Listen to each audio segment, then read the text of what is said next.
The Galactic Federation had spent approximately 3,000 years perfecting the art of categorizing species by combat effectiveness, and in that time, they had never been wrong, not once. Their methodology was flawless. Bone density measurements, muscle fiber analysis, reaction time quantification, and approximately 47 other metrics that would bore anyone who wasn't a xenobiologist into a coma. Humanity, having joined this illustrious club a mere century ago, had been thoroughly measured, weighed, and filed under Category 7, Minimal Threat Potential. The Federation's military brass found this classification hilarious for about a decade, then mildly amusing for another two, and finally just accepted it with the weary resignation of someone who'd stopped arguing that yes, technically a Chihuahua was a dog. The problem wasn't that humans were weak by their own standards. The problem was that the galaxy's standards were set by species who could bench press small vehicles as a warm-up exercise. Take the Draenor, for instance. 8 feet tall, exoskeletal plating that could deflect small arms fire, and 6 limbs that could each punch through reinforced steel. Or the Hectori swarmkin, who moved so fast they appeared as blurs to most optical sensors and could tear through obstacles like tissue paper. Then there were the Vexual, crystalline beings who could manipulate gravitational fields around their bodies, making them functionally immune to kinetic weapons. And then there were humans, 5 to 6 feet tall on average, soft skin that bruised if you looked at it wrong, bones that snapped under pressure that wouldn't even register to most Federation species, reaction times that, while decent by human standards, were laughably slow compared to actual predator species. The Federation had genuinely considered listing humanity under diplomatic personnel only before deciding that would be too embarrassing for everyone involved, which explained why Major Isla Thorne was currently standing in Admiral Bexthor's office, listening to what was technically a promotion, but felt suspiciously like being put out to pasture. The diplomatic mission to the outer fringe stations requires an escort, Bexthor rumbled, his 3-ton frame making the reinforced chair creak.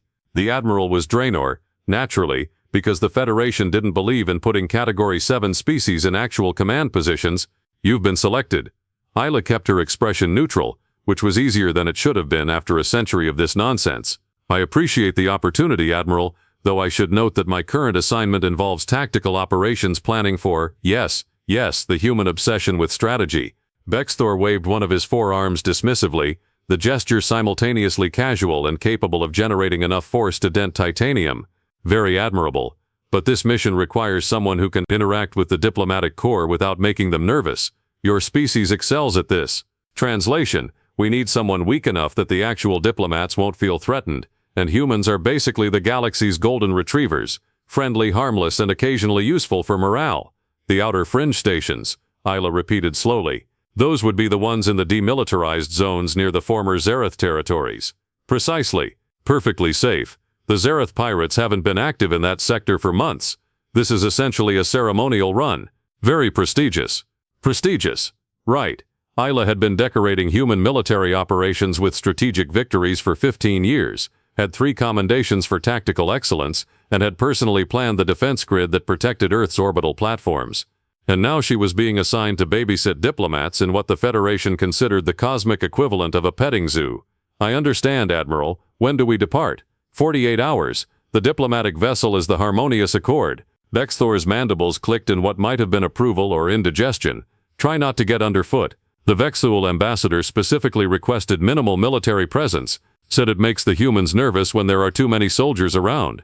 The irony was so thick you could serve it at a dinner party. Humans made nervous by soldiers. Humans, who had clawed their way to the top of their own planet's food chain through sheer spite and an alarming willingness to throw pointy sticks at things that could eat them. But Isla just smiled and saluted. I'll do my best to remain unobtrusive, sir. She left the office with the kind of calm that came from years of practice, made her way through the station's corridors where various Federation species barely registered her presence, and returned to her quarters. Once inside, she activated the privacy screen and pulled up her secure terminal. The message was brief. Diplomatic escort approved. Equipment authorization granted. Standard protocols in effect. Isla pulled up the equipment manifest and allowed herself a small smile. The Federation's xenobiologists were very thorough when it came to measuring species capabilities. They'd tested human strength, speed, durability, and reflexes with scientific precision. They'd documented everything about baseline human physiology. What they hadn't measured was human engineering. The gravity amplification combat armor sat in its case, looking deceptively simple. 40 pounds of equipment that could multiply the wearer's effective mass by a factor of several hundred. The Federation knew humans built tools. That was another thing. Category 7 species were good at compensating for physical inadequacy with clever gadgets. They'd approved the armor under defensive equipment, probably assuming it was some kind of shield generator. They weren't technically wrong. It was very good at defense. It was also spectacular at offense, but that wasn't mentioned in the documentation. 48 hours later, Isla stood in the docking bay of the Harmonious Accord, watching the diplomatic corps board with all the enthusiasm of people heading to a mandatory team-building exercise. The vessel was a diplomatic-class cruiser, which meant it was large, elegant, completely unarmed, and designed to broadcast "We come in peace" in approximately 900 languages simultaneously. Ambassador Phoenix, a Vexual, whose crystalline body refracted light into uncomfortable patterns, barely glanced at Isla. "You're the military escort. I was expecting someone more imposing." "I get that a lot," Isla said pleasantly. The ambassador's form shifted in what might have been a shrug. "Well, it's not as if we're expecting trouble. The outer fringe is monitored. Pirates know better than to attack Federation vessels." One of the other diplomats, a Hectori whose name Isla hadn't caught, chittered something that the translator rendered as, "Besides, what would a human do if we were attacked?" File a strongly worded protest.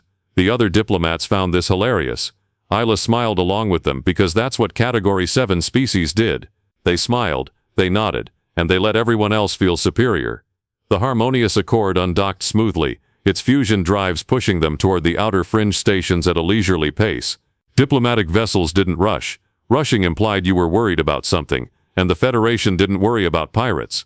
Not in monitored space. Not with their overwhelming military superiority. 3 days into the journey, the proximity alarms started screaming, and everyone learned exactly how wrong you could be while being technically correct.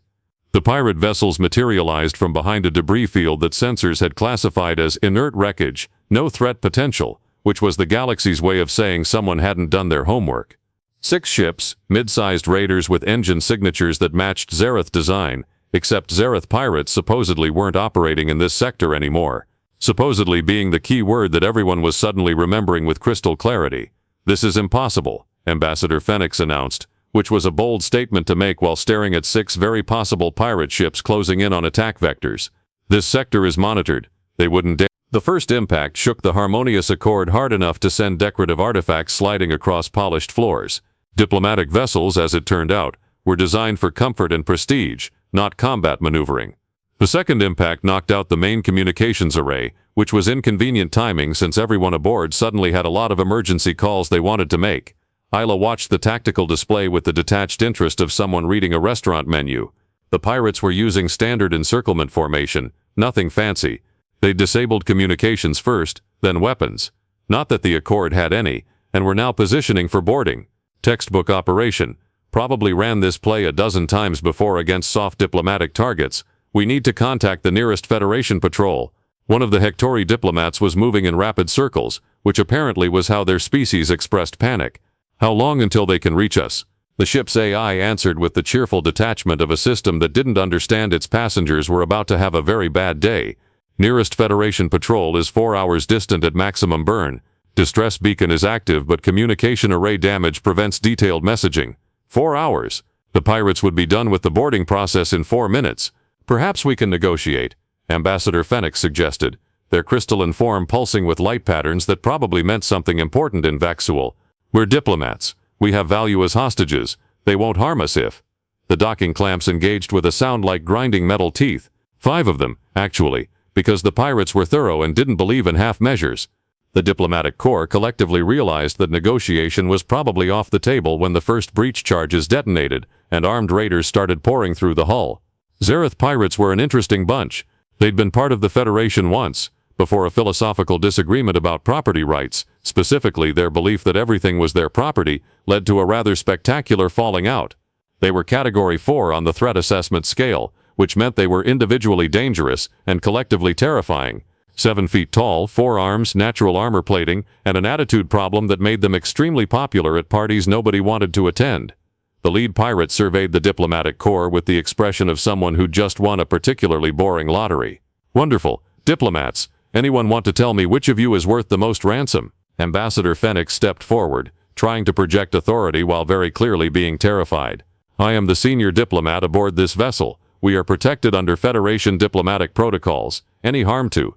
Yes, protocols. The pirate leader waved this away with one of his arms while using another to casually rip a decorative panel off the wall. Very impressive. We're all very scared. Now everyone into the cargo bay. Quickly. We don't have all day. The diplomats moved with the coordinated panic of people who'd never actually been in danger before and were discovering they didn't enjoy the experience. Isla moved with them, staying toward the back, being appropriately unobtrusive. Just another human, physically unremarkable, clearly no threat to anyone. One of the younger pirates noticed her and laughed. Is that a human? Actually brought a human for security. He turned to his companions. Federation's really scraping the bottom of the species barrel now. Category 7, another pirate chimed in. My spawn is more dangerous than a human. Probably cries if you look at it wrong. Isla maintained her pleasant expression, the one that had gotten her through a century of this exact conversation. The pirates were herding everyone toward the cargo bay, except they were leaving the bridge unsecured, which was interesting. Sloppy. They were confident, too confident, which meant they'd done this before, and it had always worked. The cargo bay was spacious enough to hold the diplomatic corps, various supplies, and approximately 30 armed pirates who were currently discussing ransom values with the enthusiasm of people comparing restaurant reviews. Ambassador Phoenix was trying to negotiate, which was admirably optimistic given that the pirates were literally not listening and instead cataloging the valuable equipment aboard. Excuse me, Isla said quietly. Every pirate in a 20-foot radius stopped what they were doing, not because they were intimidated, that would be absurd, but because they were genuinely confused that the human was speaking without being spoken to. The pirate leader turned to her with the kind of patient condescension usually reserved for small children. Yes, little human? Do you need something? Perhaps a comfort blanket? His crew found this absolutely hilarious. Even some of the diplomats looked embarrassed on Isla's behalf, which was touching in a pathetic sort of way. I need everyone to evacuate the forward cargo sections, Isla said, still using that same pleasant tone. And probably the 3 decks below us. Actually, you know what? Just clear the entire forward quarter of both ships. You have about 90 seconds. The silence that followed this announcement was the kind of profound quiet that happens when everyone is simultaneously trying to process information that makes no sense. Then the laughter started. The human is threatening us, one pirate wheezed between guffaws. Oh, this is perfect. What are you going to do, tiny creature? File a complaint? Write a strongly worded letter? I'm going to demonstrate why Category 7 classifications are based on baseline physiology assessments only, Isla said. She reached for the case she'd been carrying, the one everyone had assumed contained diplomatic documents or perhaps a lunch, and why human military equipment specifications are filed under 37 different security clearances. The armor unfolded from the case with the smooth precision of equipment that had been engineered by a species that compensated for physical weakness with spite and mathematics.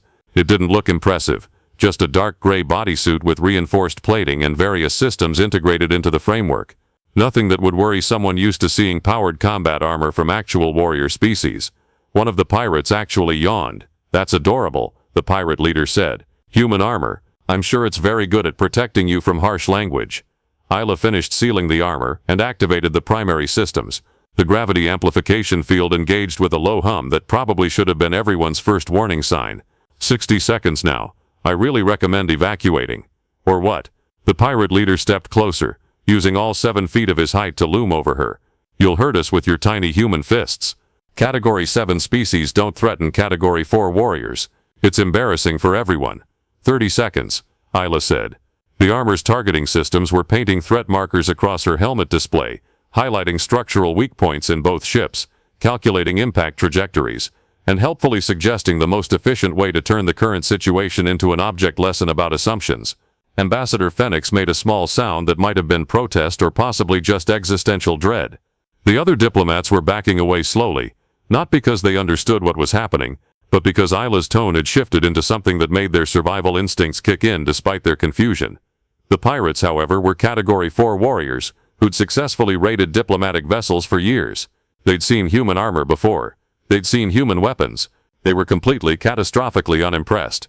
Time's up, Isla said, and then activated the gravity amplification field at full power and dropped straight through the deck plating like a meteor that had gotten tired of orbit. The thing about gravity amplification technology was that humans had developed it for deep space mining operations, where you needed to move heavy equipment without the benefit of planetary gravity. The thing about human military engineers was that they looked at mining equipment and thought, but what if we weaponized it? The thing about the rest of the galaxy was that they'd approved the armor as defensive equipment without actually reading the technical specifications, which were filed under categories like industrial safety gear and emergency response equipment. Nobody had thought to ask what happens when you take a 140-pound human and temporarily give her the effective mass of a small spacecraft.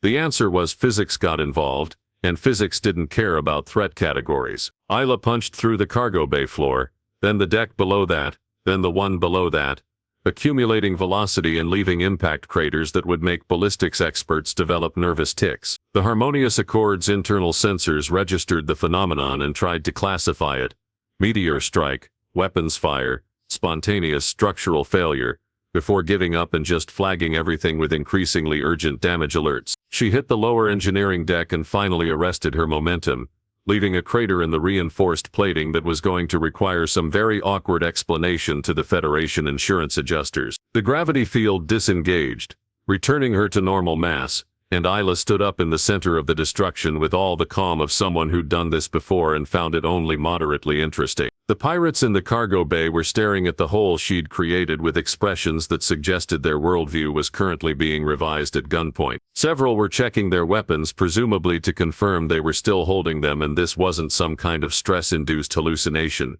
Did she just?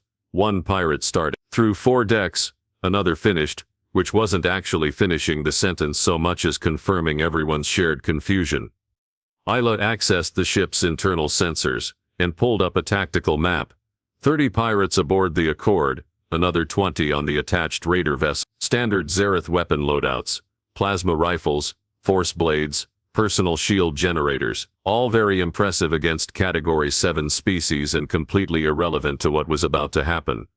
She moved through the lower decks with the efficiency of someone working through a checklist. The armor's systems enhanced her movements, not making her faster than the Hectori or stronger than the Drainer, but giving her something more useful: momentum. When a 140-pound human moving at normal speed suddenly had the effective mass of several tons, simple movements became devastating. The first group of pirates she encountered were securing the engineering section, probably planning to threaten the drive systems if negotiations went poorly.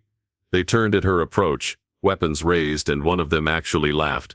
Lost. Cargo bay's back that Isla hit him with what the armor's combat log would later classify as a standard forward strike. The pirate flew backward into a bulkhead with enough force to leave an impression in the metal. His personal shields had activated automatically, absorbed some of the impact, overloaded, and then given up entirely, which was probably for the best since watching what happened next might have traumatized them. The other pirates opened fire, which was tactically sound but strategically pointless. Plasma bolts splashed against her armor's shielding, the energy dissipating without penetrating. One pirate tried a force blade, swinging with the kind of technique that suggested actual training. The blade met the armor's plating and shattered. Category 4 warriors, Isla said conversationally, deflecting another attack and using the deflection to put her attacker through a support beam, are classified based on individual combat capability against comparable opponents. The problem is that I'm not comparable. She worked through the engineering section with methodical precision, leaving a trail of unconscious pirates and structural damage that was going to require some very creative repair work. The armor's systems tracked each target, calculated optimal engagement vectors, and generally made the whole process feel less like combat and more like aggressive inventory management. Back in the cargo bay, the remaining pirates were having a crisis of confidence. The diplomatic corps was having a different kind of crisis, the type that involved questioning everything they thought they knew about human capabilities and wondering what else the Federation had completely misclassified. Status report. The pirate leader barked into his communicator, trying to maintain command presence while clearly fighting the urge to panic. What's happening in engineering? The response was static and what might have been screaming. All teams, converge on. He paused, checking his tactical display, which was showing his forces being systematically eliminated with the kind of efficiency that suggested someone was very good at their job. Converge on the human. Full assault protocols. Everything we... 20 pirates converged on Isla's position with the coordinated aggression of a Category 4 military force. They came from multiple angles, using suppressing fire and coordinated blade work, moving with the practiced efficiency of warriors who'd survived actual combat. It was genuinely impressive right up until the moment it stopped mattering. Isla engaged the gravity field at variable output, adjusting her effective mass in real time, light for movement, heavy for impact. She flowed through their formation like water that could punch through steel, each movement calculated for maximum efficiency. A pirate would swing, she'd duck, normal mass, normal speed, then rise into an uppercut with several tons of force behind it. The pirate wouldn't so much get hit as achieve brief involuntary flight before gravity remembered it was supposed to be pulling things downward. The armor's combat systems painted trajectories across her display, showing optimal paths through the chaos. She followed them with the detached focus of someone solving a particularly interesting puzzle. Dodge left, amplify, strike, normal mass, reposition, full amplification dropkick that sends the target into 3 of his companions. One pirate, braver or stupider than his fellows, tried to grapple her. The armor registered the contact and automatically increased her effective mass to maximum. The pirate found himself trying to wrestle something that suddenly weighed approximately the same as a small building. His expression suggested he was reassessing his life choices. "You're Category 7, he managed to say, which under the circumstances showed admirable dedication to his confusion. Baseline physiology, Isla corrected, and then demonstrated what happened when several tons of mass executed a simple turning motion at close range.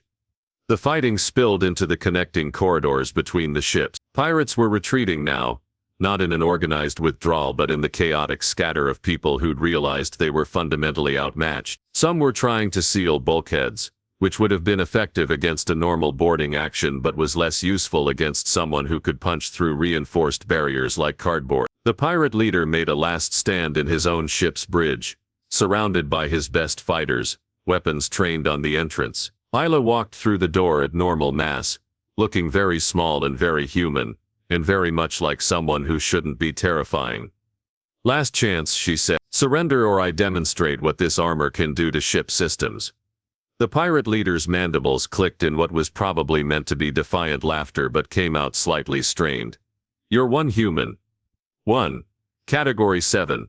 We're..." Isla activated full gravity amplification and jump. Just a simple vertical jump, the kind any human could do, except when you temporarily weighed several tons and then suddenly returned to normal mass at the apex of the jump.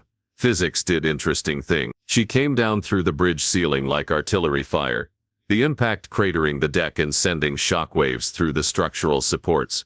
Emergency systems screamed, bulkheads groaned, the bridge lights flickered and then emergency lighting took over, bathing everything in red. The pirates were on the floor, thrown by the impact, weapons scattered. Isla stood in the center of the crater she'd created, armor systems cycling down, and surveyed the situation with professional interest.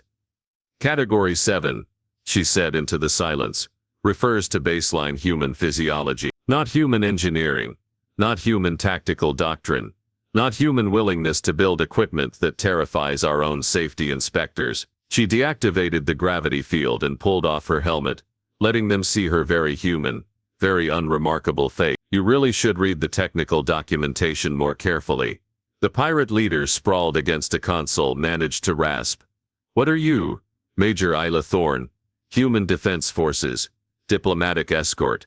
She smiled pleasantly. "Though I suppose the diplomatic part of this mission isn't going as well as planned." The Federation investigation team arrived 6 hours later, which was actually impressive response time considering the nearest patrol had been 4 hours away, and had probably needed an extra 2 hours just to process the distress beacon's automated damage report. The lead investigator was a drainer named Inspector Harwick, whose approach to his job involved meticulous documentation and a profound belief that evidence never lied, even when it desperately wanted to. He stood at the edge of the crater in the pirate vessel's bridge, and made a sound that his translator couldn't quite render into standard language. It was somewhere between confusion and the noise someone makes when their brain refuses to process what their eyes are showing them. "Explain this again," he said, holding up his datapad like it might suddenly contain different information if he looked at it from a new angle. The forensics team was taking measurements, running structural analysis, and generally having the kind of day that would make them question their career choices. One of them approached with a tablet displaying calculations that apparently required 3 separate verification checks because nobody believed them the first time. "Sir, the impact force analysis is problematic, as in the numbers suggest something with the mass of a small orbital platform struck this location at terminal velocity. Except the impact pattern is wrong for an external strike. The entry vector is impossible for anything that large." And the forensic specialist paused, clearly struggling with professional terminology that could convey this makes no sense whatsoever. "And the damage radius suggests the impacting object was approximately human size." Inspector Harwick looked at Isla, who was sitting on an undamaged section of deck, still wearing the armor but with her helmet off, looking every bit like a Category 7 species, who definitely couldn't have caused this level of destruction. "You did this?" "Yes, sir." "By yourself?" "Yes, sir." "You're human." "Last time I checked, sir." Harwick made that sound again, louder this time. "The impact analysis suggests whatever hit this bridge should have liquefied upon contact. The deceleration forces alone would pulverize bone, rupture organs, and generally turn any biological organism into something you'd need a mop to clean up. The armor has inertial dampeners," Isla explained helpfully, "and a rather sophisticated medical support system. Also, human engineers have a saying, if your safety equipment only works when everything goes right, it's not safety equipment." One of the other investigators was examining the trail of destruction through the lower decks, following the path Isla had carved through 4 levels of reinforced plating. He called up from below, "Inspect, the metallurgical analysis on these impact craters shows progressive damage consistent with a single object maintaining mass while penetrating multiple barriers. The energy requirements for this are..." A pause, presumably while he recalculated. "Sir, this shouldn't be possible with portable equipment." "And yet," Harwick said flatly, gesturing at the very possible evidence surrounding them. The diplomatic corps was being treated for shock in the Accord's medical bay, which was seeing more use in one day than it had in its entire operational history. Ambassador Phoenix had cycled through approximately 47 different light patterns, which apparently was how Vexial expressed existential confusion. The Hectori diplomats had stopped moving in panicked circles and started moving in thoughtful ones, which was progress. The pirates were in the cargo bay, secured and being documented. 30 injured, none critically, though several would need extended medical care for what the doctors were diplomatically calling blunt force trauma inconsistent with standard combat parameters. The pirate leader had regained consciousness, taken one look at Isla standing guard, and immediately requested to be transferred to a different cell, preferably on a different ship, possibly in a different star system. Back on the bridge, Inspector Harwick was reviewing the combat logs from Isla's armor, which had recorded everything with the obsessive detail of equipment, designed by people who knew they'd need to justify themselves to review boards later. The footage showed the fight from her perspective, targeting overlays, mass calibration readouts, impact force calculations, all presented with helpful annotations like "within acceptable parameters," and "structural damage moderate." "This is human military equipment," Harwick said slowly, working through the implications. "Standard issue. For certain operational specializations." "Yes, sir." "How many humans have this level of equipment?" Isla smiled pleasantly. "That information is classified under Federation Security Protocol 773, which requires Category 3 clearance or higher to access." Harwick checked his authorization level, discovered he was Category 4, which was impressive for an investigator, but apparently insufficient for human military documentation, and made that sound again. "The Federation classified your equipment for you. We submitted it under multiple categories: industrial equipment, emergency response systems, diplomatic protection gear. It all went through proper channels." Isla's expression remained perfectly innocent. "We followed every which was technically true, if you ignored the part where human engineers had spread the documentation across so many different filing systems that nobody had assembled the complete picture. Industrial mining equipment here, medical support systems there, emergency escape protocols over there, all approved separately, none of them seeming particularly threatening in isolation. It was only when you put them all together that you got armor that could turn a human into a kinetic weapon, that violated several laws of physics, and at least one convention on proportional force. One of the forensics team approached with another tablet, this one displaying the complete tactical analysis of the engagement. Inspector, based on the combat logs and physical evidence, we've reconstructed the engagement time. The human neutralized 37 hostile combatants in approximately 11 minutes. 0 friendly casualties. Property damage extensive but structurally contained. Efficiency rating is. This specialist paused, rechecking the number. Sir, this efficiency rating is higher than Category 2 assault team performance standards. The silence that followed this announcement was the kind that happens when everyone simultaneously realizes the galaxy's fundamental assumptions might need revision. Category 7, Harwick said finally, not quite making it a question. Baseline physiology assessment only. Isla confirmed. Humans are Category 7 in unarmed, unaugmented combat scenarios. The assessment doesn't account for tool use, technological enhancement, or tactical doctrine. We tried to explain this during the initial classification review, but the assessment board said they were measuring species capability, not equipment capability. You deliberately let us underestimate you. We provided accurate data for the metrics you were measuring, sir. It's not our fault the metrics were incomplete. Harwick pulled up the original classification documentation, scrolling through hundreds of pages of physiological data, combat assessments, and military capability review. All of it focused on what humans could do without tools, without equipment, without any of the technological advantages that humans had spent 10,000 years developing, because they were too weak to survive any other way. There's a human military doctrine reference here, he said, finding a footnote buried in the appendices. Something about appearing weak when strong. It was filed under historical military philosophy, and marked as non-relevant to threat assessment. Ancient text called The Art of War, Isla said, written about 3,000 years ago by a human strategist. It's required reading in our military academies. The relevant passage is, all warfare is based on deception. Hence, when able to attack we must seem unable. When using our forces, we must seem inactive. When we are near, we must make the enemy believe we are far away. When far away we must make him believe we are near. You've been doing this for a century. Since you joined the Federation, we've been doing this for 3,000 years. Since we started writing it down. Probably longer if you count the parts we didn't document.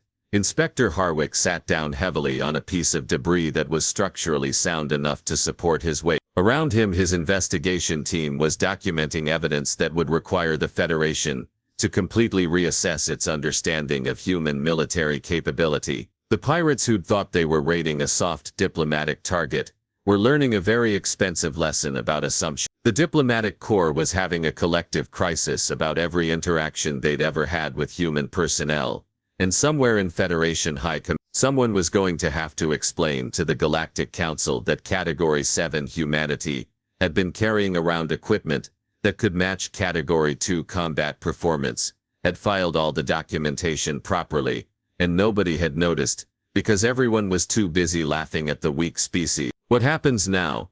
Harwick asked, which was less an investigative question, and more existential wondering. Now I finish my diplomatic escort mission, Isla said cheerfully, after we get both ships towed to the nearest station for repairs. The diplomats still need to reach the outer fringe stations, and I'm assigned to protect them until the mission is complete. You've turned this into an interstellar incident. Sir, with respect, the pirates turned this into an interstellar incident when they attacked a Federation diplomatic vessel. I just resolved it using approved defensive equipment within the scope of my assigned duty. Harwick pulled up the equipment authorization forms, found them properly filed and approved, and made that sound one more time. The Council is going to reassess human threat classification. Probably, sir, though I should mention that the equipment I'm wearing is 3 generations. We've made significant improvements since the Category 7 assessment. Isla stood, armor systems cycling through post-combat diagnostics. If they want updated capability assessments, they're welcome to request them through proper channel. We'll file the documentation under all appropriate categories, just like last time. The investigation continued for another 8 hours, documenting everything with the kind of thoroughness that suggested everyone involved knew this was going to be referenced in textbooks and military academies for decades. The diplomatic corps was eventually cleared for departure, though Ambassador Phoenix requested a different escort, then reconsidered after realizing that having the galaxy's most underestimated warrior species guarding you was actually excellent protection. The pirates were transferred to Federation custody, where they would face charges and presumably spend a lot of time explaining to their fellow inmates that yes, they were defeated by one human. No, it wasn't embarrassing, because have you seen what human equipment can actually do? Please stop laughing. 3 weeks later, the Galactic Council convened an emergency session to discuss human threat classification. The session lasted for 6 hours, involved testimony from military analysts, xenobiologists, and one very uncomfortable equipment certification board that was trying to explain how they'd approved the armor without realizing its full capability. The final recommendation was to reclassify humanity as Category 3, with extensive notations about technological capability, strategic doctrine, and a strongly worded suggestion that everyone actually read the complete documentation this time, instead of just the summary. Isla, back on Earth for debriefing, watched the council proceedings on a monitor and smiled. Category 3 was better than Category 7, but it still wasn't accurate. Humans weren't Category 3. They weren't any category the Federation understood, because the Federation was still trying to measure species by what they were while humans had spent millennia becoming what they built. Her commanding officer appeared on the screen, looking tired but satisfied. Nice work, mate, though you did cause quite a diplomatic situation. Sir, I was assigned to diplomatic escort duty. I escorted the diplomats, successfully, by demolishing a pirate vessel and giving the Federation an existential crisis about their classification system. That was incidental to the primary mission objective, sir. The commanding officer laughed, which was probably unprofessional, but understandable under the circumstances. They're calling you in for testimony. The council wants to understand human military capability. What should I tell them, sir? Tell them the truth, Major. Tell them that humans have been the weakest species on our planet for millions of years, and we survived by being smarter, more adaptable, and more creative than everything trying to eat us. Tell them that we've taken that same approach to the galaxy. He paused, then added, and tell them that the armor you used is being retired next year. The new model is significantly better. Isla smiled and signed off, then filed her after-action report with the kind of meticulous detail that human military documentation required. Every action justified, every decision documented, every regulation followed to the letter. The Federation could assess it, analyze it, and try to understand it, and somewhere in the depths of human military research facilities, engineers were already working on the next generation of equipment, still filing it under categories like industrial applications and emergency response systems, still following every regulation, still making sure that when the galaxy measured humanity, they were measuring the wrong thing. Because 3,000 years ago, a human strategist had written that all warfare was based on deception, and humanity had built an entire civilization on the principle that the most dangerous opponent was the one everyone underestimated. They'd called her weak. They'd laughed at Category 7 humanity. They'd approved her equipment without reading the specification, and then they'd measured the impact crater, and realized that maybe, just maybe, they should have paid more attention to what the weak species was building while everyone else was busy feeling superior. The galaxy would learn, eventually, probably right around the time they stopped measuring species by what they were and started measuring them by what they could become. Until then, humanity would keep smiling, keep filing paperwork, and keep carrying around equipment that made physics nervous. It was, after all, what Category 7 species did best.